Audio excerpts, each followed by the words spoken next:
Hey gentlemen, time for my evening shave. How's everyone doing? Let me introduce the players first. First I have 1800 tequila.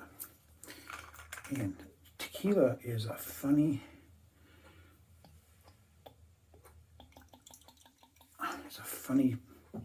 liquor because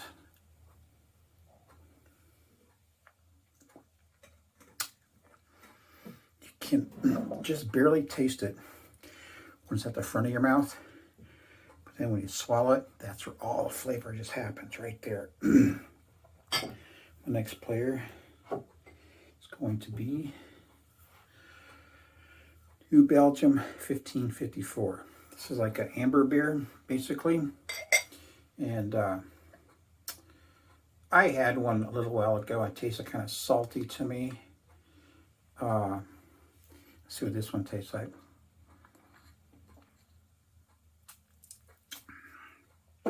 That does taste better.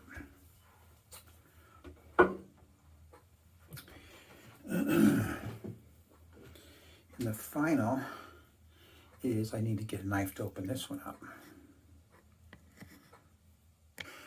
Is some Jack Daniels. So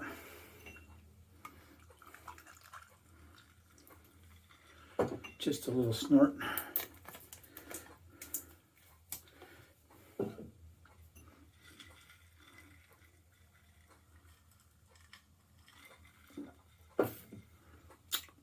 So I have been washing my beard with this badass beard wash. Has like a light menthol sensation to it, and it does wash pretty damn good. I have to admit that it's a good wash, and you don't really use that much, so that kind of allows you to kind of splurge on it. But that's if you're going to keep the beard. And this badass Royal Night beard balm, it's pretty good also. I've been using it almost every day. A little bit left, probably like 8 more applications, and it does a good job bringing out the highlights and doing all that fancy crap, making it look a lot better. So that comb is always falling for. What I did is I bought another beard balm package. This here says "Grave Before Shave Bourbon Scent." It's not bourbon scent; it's gentleman scent. And what was I going to get in here? Shit, I can't remember now. Anyway, the scent on it. Ever since I got COVID, my memory has been like pretty bad. Kind of smells vanilla-y to me. But all this really is just a bunch of oils and some essence oil. And that's all it is. And I guess if you wanted to make it, you probably could. So I'll be applying that at the end of the shave. And, oh, I know what I was going to say. The name of this stuff is Grave Before Shave, and that's a product of fisticuffs, which I have used a lot when I had longer hair to slick it back. My hair right now is growing in finally. I can style it a little bit, and but it's too light, too short for me to put in the pomade.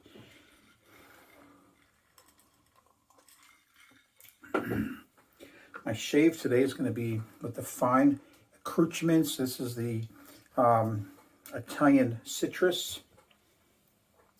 So I'll put that right there. I also have the aftershave with it. So I got some. I got my Shapton Stones, and just by the way they feel, I really like it. But there's no way for me to test them, you know? And it's kind of funny, so it's been 60 degrees past couple days here in Colorado, which is just so bizarre. It's just too much to even deal with.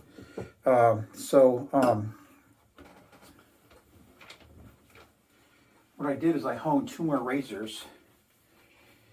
One of them is my cape. This razor is so sweet, man. You put this on the stones and it's just nice and flat and just feels really good. You know, whenever you're honing a razor and it got a little bit of warp to it, you can tell. This one right here is dead ass straight, just like my double duck, just like my Philharmonica, just like my fawn razor, you know, all these. This one here is something I restored a while back. I did the scales in a faux tortoise. According to Joseph's instructions, it came out pretty good. And the razor is like a 5/8, so it's a little bit narrower, but that's okay. It's just more tape on it.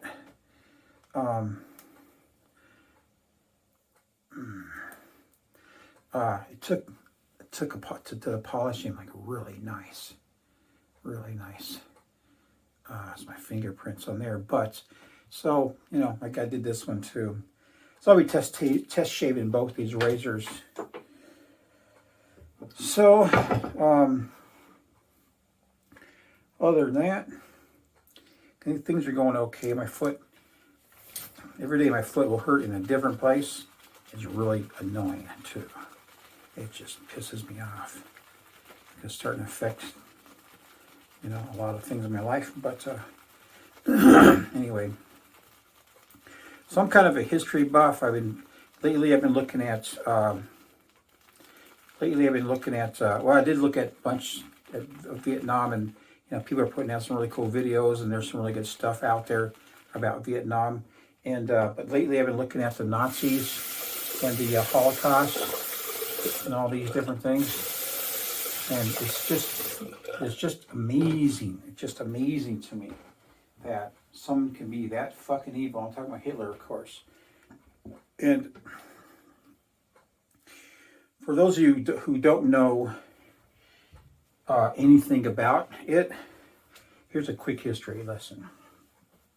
Is that World War I was fought by the Germans, of course. They started the World War over some stupid stabbing, whatever, you know. I don't know exactly the details on that because I didn't look so much into it, but that's how it started. And the Allies won that war, and they decimated Germany. And people were just in bad economic condition, you know. And so the rumor was that the Jews stabbed the Germans in the back. Jews lived in Germany, Hungary, all these places, right? And the Germans used to just do shit to them, just like pretty ridiculous, really. Anyway, so what ended up happening was Hitler was in World War I, and when he got elected because he was talking smack about the Jews, and he was saying all this stuff. He's going to bring this country back to its former glory, and everyone believed him because that's what they wanted. They wanted to do everything he said, and he said it. It's like every politician, you know, in America, you know, it's like they see all the stuff that we want, and they're next thing you know, we're voting their asses in to get screwed, and then we get screwed in the butt. So he voted Hitler in, and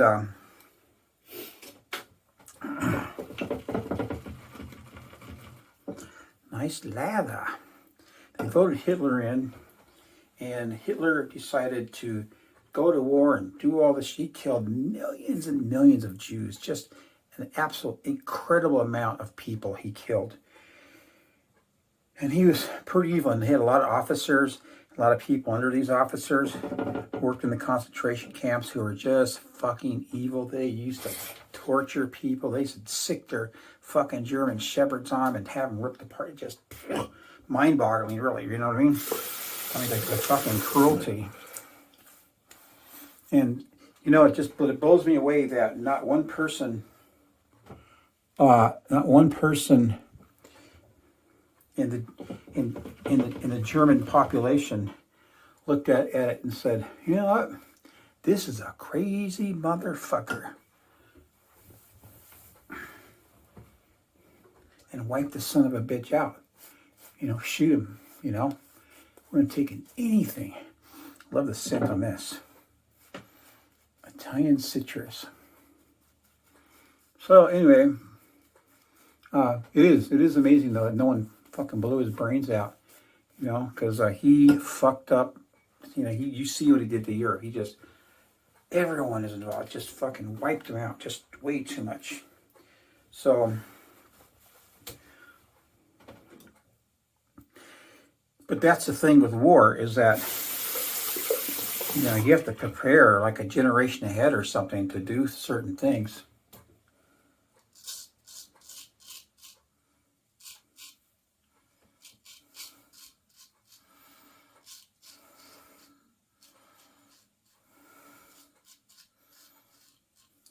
Like one thing is to, seems like it's cutting well, the old cape.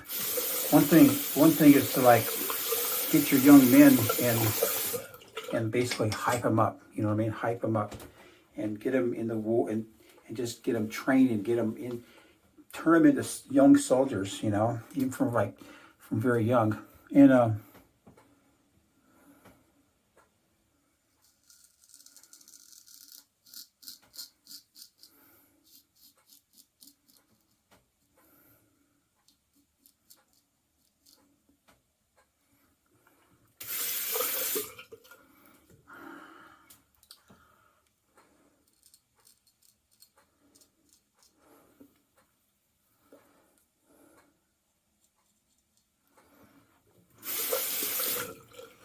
And that's just how it is.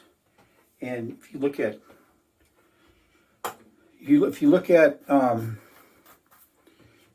videos of Germany's and the Chinese hell parades or hell marches, something like that, you got thousands and thousands and thousands and thousands of young people, you know, 18, probably 16 to 25, who are just all about war. You know, they're training, and they are all about war. And you know, it's pretty scary to look at the number of these people, because you look at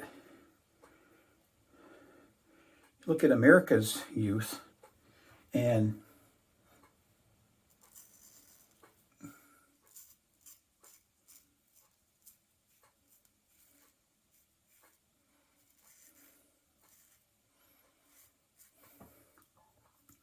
look at America's youth, and they are the victim of too much liberty. Now, I'm not saying that liberty is bad, but too much liberty is bad. You know, you got our young people, they're not thinking about war, not thinking about the shit. They hate the United States, you know. They're thinking about, am I a homeless or I don't know, they get all these terms for their sexuality. They're too busy thinking about their sexuality and how they look.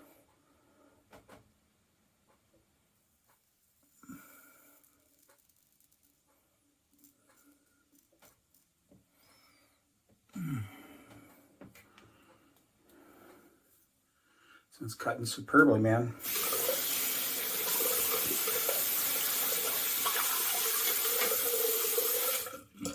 I like it.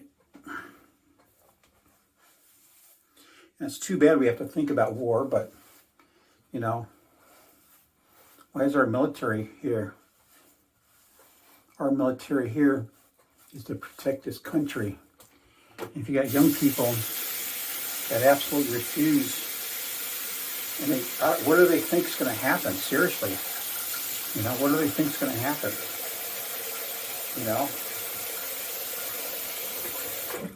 they think if they just hold up, you know, do what they did in the 60s and stuff, you know, flower stems into soldiers' rifle barrels, everything's going to be okay. Shit. So that's a trip.